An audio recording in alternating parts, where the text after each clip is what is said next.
Ah, l'Europe, le vieux continent. Un Eldorado pour certains. Un Zodiac avec à son bord 119 migrants.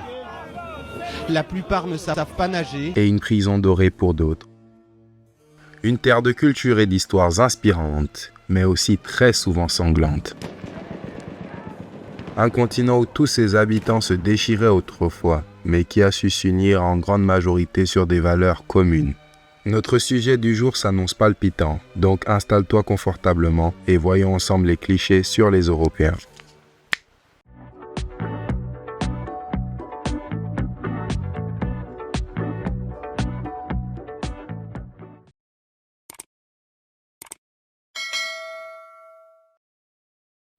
Au cœur de l'Europe, entre sommets enneigés et lacs d'un bleu irréel, vit un peuple sage, discret et riche. J'ai nommé les Suisses. Pourquoi En Suisse, un professeur gagne 3 fois plus qu'en France. En moyenne, 8 400 € bruts. Combien 8 400 € bruts. Les Suisses sont connus de tous comme étant des êtres friqués. Et inutile de préciser ici que ce n'est qu'un cliché et que certains d'entre eux souffrent le martyre. Mais essayons de voir ensemble d'où vient cette idée reçue.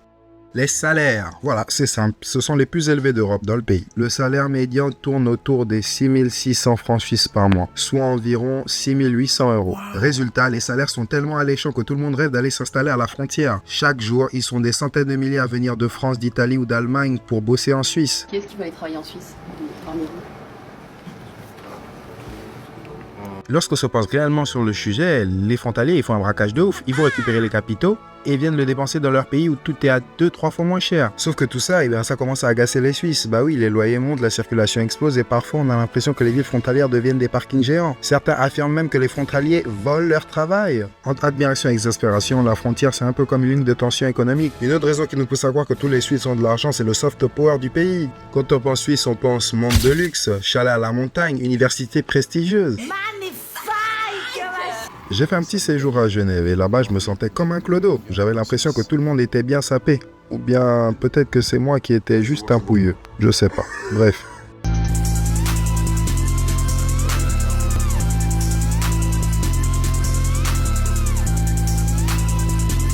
Après les salaires de rêve, passons à un autre cliché bien connu. Les Suisses seraient un peuple sage, poli et discret. Et c'est vrai qu'à côté de leurs voisins européens, ils font presque figure d'extraterrestres. Les Suisses, un peuple dont le sens civique, absolument exemplaire, demeure même dans la torpeur solitaire d'un dimanche matin.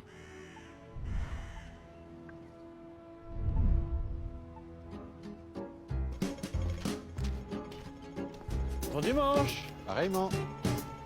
Ouais, le chaos c'est pas vraiment leur truc. Mais cette discrétion ce n'est pas juste une question de bonne manière, c'est dans leur ADN national. La Suisse c'est le pays de la neutralité, toujours au milieu, jamais dans les embrouilles. Pendant que l'Europe entière se fait la guerre, eux regardaient les montagnes et se disaient « Bon, on reste en dehors, hein ». Résultat, pas de guerre, pas de colonie, pas de conquête. Là où les autres nations ont voulu imposer leur drapeau à l'autre bout du monde, la Suisse, elle a préféré s'imposer dans le secteur bancaire, ce qui fait aujourd'hui sa force. Alors oui, les Suisses paraissent sages et calmes et parfois un peu trop tranquilles, mais peut-être qu'ils ont simplement trouvé la formule magique pour vivre en paix. Allez, nation suivante.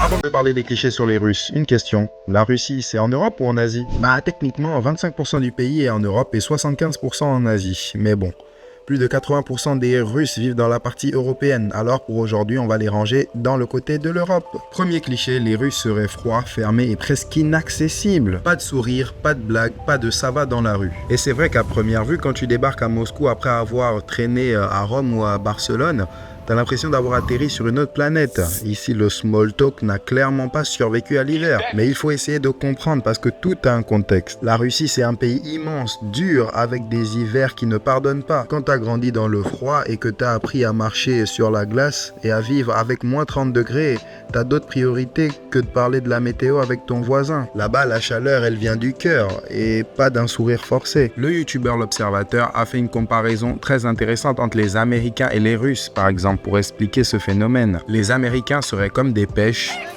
et les Russes seraient comme des noix de coco. La pêche, c'est attirant à l'extérieur et donne envie. Mais une fois qu'on croque dedans, on s'aperçoit qu'il y a un gros noyau, comme les Américains, toujours friendly, etc. Mais c'est difficile de de créer une réelle connexion. Alors que pour les Russes, c'est tout l'inverse.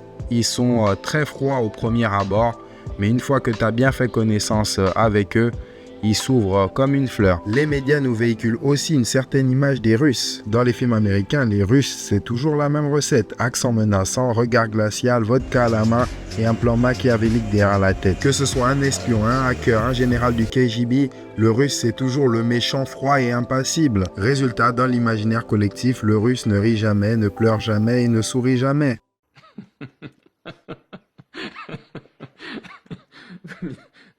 Vous me faites rire. Merci. C'est bon de rire après une dure journée de travail. Allez, stéréotype suivant.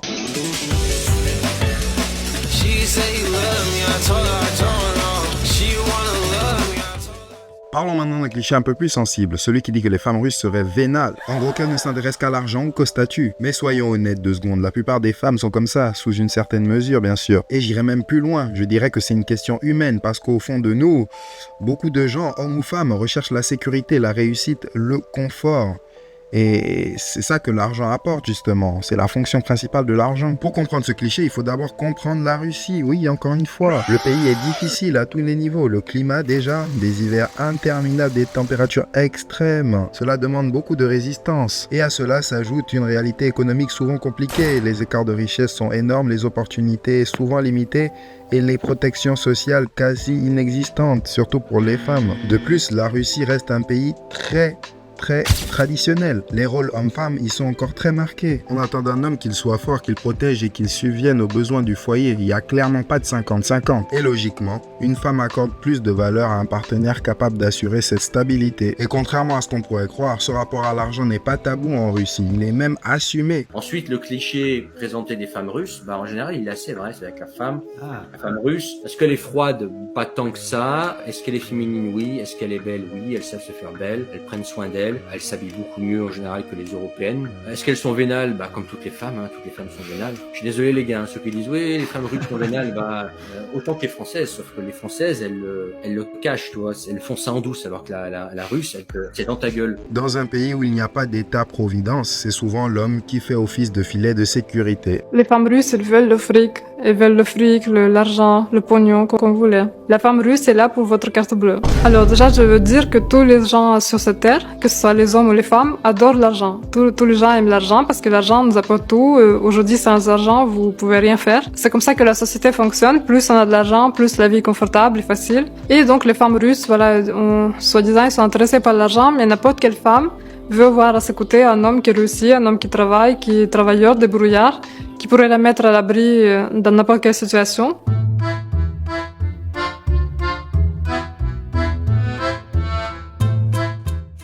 Impossible de parler des Russes sans parler de leur boisson nationale, la vodka.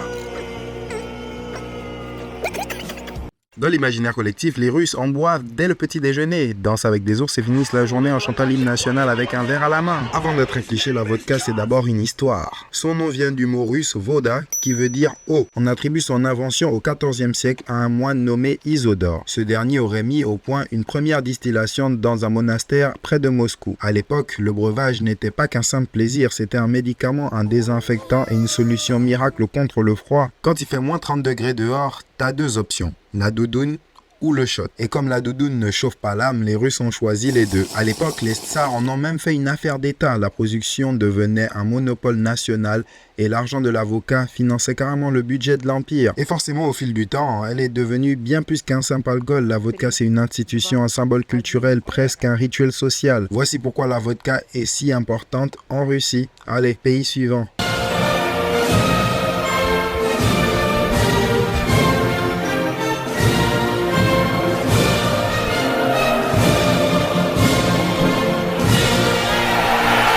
Troisième et dernier pays de cette vidéo, l'Espagne, la terre de la fiesta. Salou, Ibiza, Marbella, les Espagnols ils chôment pas quand il s'agit de s'amuser. Pourquoi?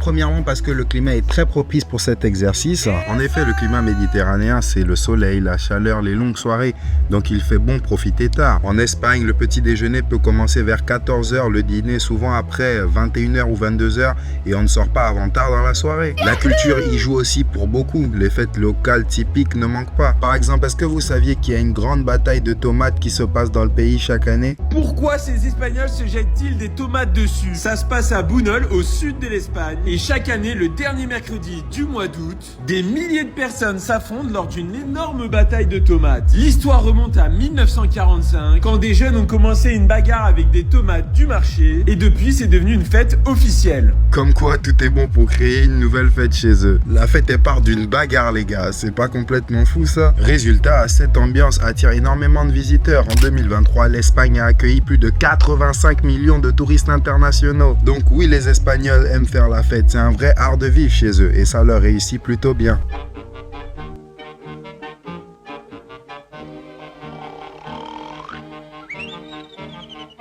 Ouais, t'as bien lu, tu t'es pas trompé. Énergique et paresseux, deux antonymes, ouais. C'est un peu le paradoxe national, le jour et la nuit dans un même peuple. D'un côté, il est impossible de nier leur vitalité. Les Espagnols, qu'est-ce qu'ils parlent vite? Les Espagnols, faut dire la vérité, c'est vrai qu'ils sont lents. Wallah, ils sont très lents, mais qu'est-ce qu'ils parlent vite? Wallah.